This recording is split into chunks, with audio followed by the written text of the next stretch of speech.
Walk past a street kitchen in Uganda and you'll hear the sizzle of hot oil. You'll smell the rich scent of eggs and see the steam rising off a fresh, toasted chapati. Making a great Rolex is a specific process. It requires the right parts, combined step by step, at exactly the right time. To get that perfect final bite, you need those pieces in a very specific order. In English, we follow that same logic when we want to be understood. Just as a chef gathers ingredients and follows a recipe, we gather specific words and follow a few simple rules to share our ideas clearly. Before the stove is even lit, we have to look at what we're working with. In English, we call our basic ingredients nouns, the names for everything from the salt in the shaker to the vendor behind the pan. Some of these items are countable. You can see this on the screen with the tomatoes and eggs. Since they come in individual units, you can easily point to them and count them out. 1, 2, 3. But notice the water, the cooking oil, and the salt. You can't point to a single piece of oil or count one water.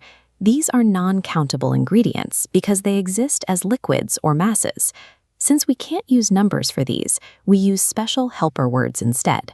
If we're making a list of what we have, we say we have some salt. If we're asking a question or realize the jar is empty, we use the word any, as in, do we have any oil? Knowing whether an ingredient comes in separate pieces or one big mass tells you exactly which words you need to use at the market. Now that we have our ingredients, we need to know what to do with them.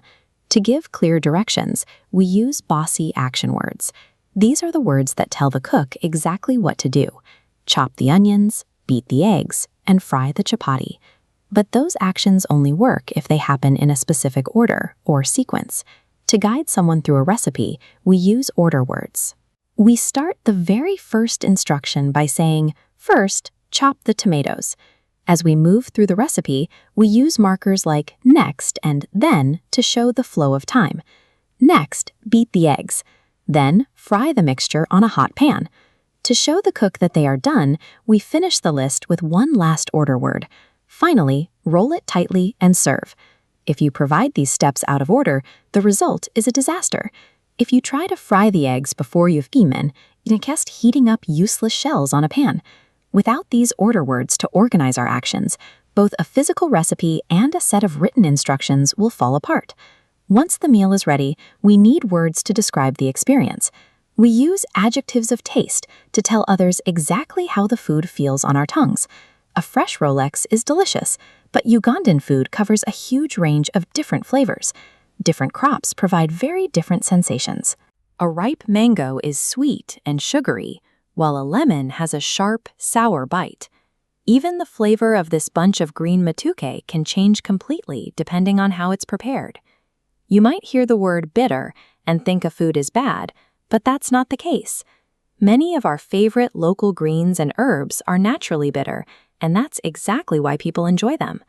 Learning these descriptive words allows you to share your regional flavors and your culture with anyone you meet.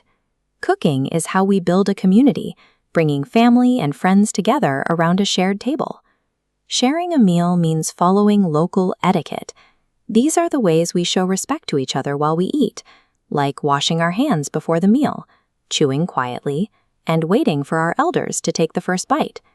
Being a good host means using choosing words to offer your guests options. Instead of just handing them a plate, you might ask politely, "Do you prefer rice or posho?" Every skill we've looked at, from counting our ingredients to using polite manners, is a part of the same toolkit. At your very next meal, take a moment to look at your plate.